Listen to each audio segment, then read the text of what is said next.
tem como é que fala? É uma história, mas é quase que uma profecia, né? De que viria o unificador da Rússia, que Ele traria... é do Rasputin. Exatamente. E ele acredita que ele é esse cara, pô. Ele acredita que ele é o cara que vai unificar a Rússia. E ele é tão doido que ele vai fazer de tudo pra que isso aconteça. Cara, eu vou ser sincero. Ele quer entrar pra história, ele quer ser marcado como o unificador da Rússia. Ele tem esse problema egóico. Então, tipo assim, o maior problema do vilão é o ego. Porque o ego dele vai fazer catástrofe. Ele só não foi, cara, por conta do Tratado do Atlântico Norte, né?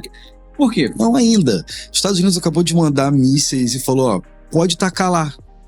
Se os caras devolver, a gente vai entrar com força. Então, tipo assim, já tem material bélico americano para poder ser usado contra a Rússia.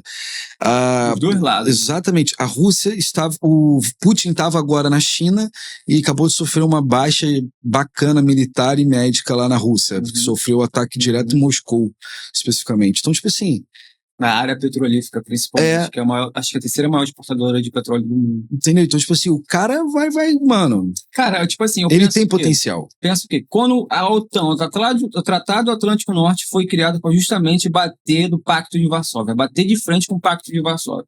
Quando o Pacto de Varsóvia dissolveu, o Tratado Atlântico Norte serviu mais para nada. Mas quando ele invadiu a Crimeia, quando ele começou a invadir os países do leste europeu, fazendo guerra por procuração, como que aconteceu com o grupo Wagner, não sei se você lembra, que foi um grupo que realmente basicamente que fez guerra por procuração na África. Cara, eu vou ser sincero com você, ele só não foi para frente porque ele tem medo dos Estados Unidos. França, outros países que, tem bomba atômica, são países obsoletos. O único país que ele teme é os Estados Unidos. Eu acho que falar que o Putin teme é muito forte. Ele tem certeza que os Estados Unidos temem ele. Ele não teme os Estados Unidos. O Putin é esse cara. Ele tem certeza absoluta, tipo assim, eu não vou fazer nada, porque o dia que eu decidi fazer, eu assolo os Estados Unidos. Você viu a última reunião com um jornalista bem importante e famoso, que foi a primeira reunião quando ele falou sobre a operação especial? Teve uma entrevista de 2 horas. Ele estava em inglês, quando saiu eu já assisti, botei lá no tradutor. Ele mesmo faz uma linha cronológica desde Kiev, quando era da dinastia de Urique de Kiev. Ele falou que a Rússia pertence à Ucrânia. Só que, na história, é ao contrário. Porém, por conta das lavagens cerebral e doutrinação partida da União Soviética, todo mundo pensa de um jeito. Pelo menos, bom exemplo assim, a estrela de Hollywood. Cara, sempre tem o mal, sempre é o soviético. Pro americano, o mal sempre vai ser soviético. O brasileiro é o argentino. Encaixar na gente, entendeu? Isso começou a encaixar na gente. Porra, os malvadão é os soviéticos, os malvadão é isso. Mas se a gente pegar a história e ver o que realmente aconteceu, essa é a minha linha cronológica, foi daí que eu ganhei também esse prêmio, a gente vê que a Rússia, nada mais, nada menos, ela é, naquela época, um fantoche pela Liga das Nações. Só que, vou ser sincero pra você, cara, dá pena.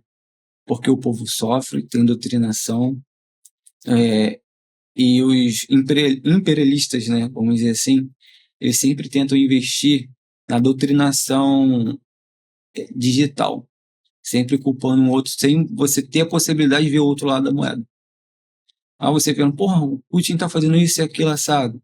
Cara, mas, claro, justificativa que ele faz não tem nenhum. Matar, fazer infringir a lei de Haia, isso é injustificável. Mas ele sempre tem uma história fundamentada do que ele está fazendo é o correto. Tem um outro cara que fazia assim também. Quem? Adolf Hitler. Ele era, o cara quando assumiu o poder, quando ele virou chanceler, né? Ele começou, aliás, se você ver a história, você vai notar que o influenciador da política antissemita dele foi Joseph Goebbels. Himmler era um fracassado biólogo que foi reprovado pelo pai e começou, daí que veio os experimentos humanos. Até porque o anjo da morte que fazia experimentos se exilou aqui, na era Vargas, e foi ser descoberto depois. Se escondeu em Minas Gerais. Uhum.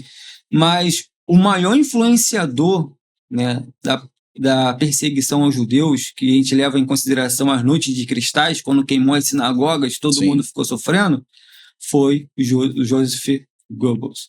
Claro, ele na época, antes de ser preso, quando ele escreveu o primeiro livro dele na cadeia, Mein Kampf, Minha Luta, ele veio só palavras antissemitas. Mas quando ele chegou ao poder, nos bastidores lá, claro, a caneta era dele.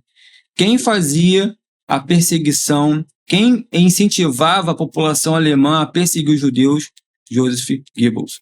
E quem construiu os campos de concentração e criou a polícia da SS foi o Himmler. Mano, daí acabou. O mundo ficou isolado, Churchill lá na Grã-Bretanha apontando para todo mundo, esse cara aí vai causar a Primeira Guerra Mundial. Aí o que aconteceu? Dia 1º de setembro de 1938, invadiram a Polônia. E nem invadiram a Polônia. O Goebbels fez vamos dizer assim, uma série de vídeos, né, com atores falando que os poloneses que invadiram e mataram todo mundo. Mas nos vídeos mostra claramente, nitidamente, até uma série na Netflix, que era tudo armação. E ele invadiu sem justificativa, criando primeira criação de um tratado soviético, que foi o Tratado de Não Agressão, onde Stalin e Hitler dividiu por porcentagem a Polônia, escravizando os eslavos daquela época. Mano, por isso que eu vejo o reflexo todo daquele passado para agora, mundial. Porque a pessoa vota num cara, ele ganhou em eleição, ele não tomou nada à força. Sim, Goebbels, quando conseguiu fazer que o partido nazista tivesse aceitação, ele vendeu um produto muito bom para o povo. Então, o povo estava acreditando realmente que havia uma boa intenção no que o cara estava fazendo, porque o povo não sabia dos interesses. Tanto que no final da guerra, quando tudo acabou e foi exposto o que estava acontecendo, o próprio povo alemão, porra, tipo assim, cara, que isso? Eu não sabia que era dessa forma que estava acontecendo. Foram obrigados a assistir Exatamente. De consideração. Tanto que hoje na Alemanha isso é um assunto, porra, pesado. A Polônia não pode nem pronunciar nem nazismo e nem comunismo. Exatamente. É porque tem muito essa comunicação. E você está falando de muito, está falando que tem semelhança com o que está acontecendo hoje. Tu tá falando de L ou B? Rapaz, eu nem vou falar. Não, porque, por exemplo, um tá no poder, o outro saiu. O que saiu tinha um ministro lá que fantasiava com Goebbels. Sim. O que tá dentro do partido teoricamente comunista. Então a gente tem um lado a foice e do outro o martelo, irmão. De um jeito ou de outro. Uma ideia. Quando esse poeta começou a escrever esse livro, Arrumei briga com os dois lados agora. Fala. Bom amigo alemão. Os grandes influenciadores daquela época, os grandes políticos daquela época, desde quando Kaiser abdicou o trono, que criou a primeira república de Heidelberg, ele reuniu com os grupos extremistas, tanto de A e tanto de B. Sim. Esse grupo estava gananciando tanto por poder que se misturaram. Só que é difícil você rotular um grupo que quer tomar o poder, porque quando a sociedade... Augusto Cury deixa bem claro esse espelho. Quando a sociedade está num caos econômico e social, todo mundo procura um salvador da pátria. Não importa se é lado A e lado B. Pode eleger um sociopata, um assassino, não importa. Querem tirar daquela situação. E elas começam a colocar uma pessoa autocrática no poder, totalitário no poder, desvirtuando totalmente a democracia de uma república. Esse que é o perigo. Eu acredito que não importa se é lado A ou lado B. Por exemplo, eu tenho pautas ligadas a uma linha de pensar, que acho que você já notou, que é o lado social, que é o lado de construção de postos artesianos, porque eu acredito... Comunista. Se você dá curso profissionalizante para aquelas pessoas de baixa renda, você diminui a criminalidade, você diminui muitas coisas, né? Eu cito sempre o Augusto Cury porque é uma pessoa que realmente liberou e foi um meus motivos para minha dissertação de planejamento tributário e por Senado. Pô, legal. E eu peguei essa visão, abracei essa visão e falei assim, cara, é verdade. E daí eu comecei a pegar uns reflexos do passado, algumas leis de lá e tentar trazer para o nosso sistema, principalmente de queimados. Para ajudar a sociedade ao todo. Entendi.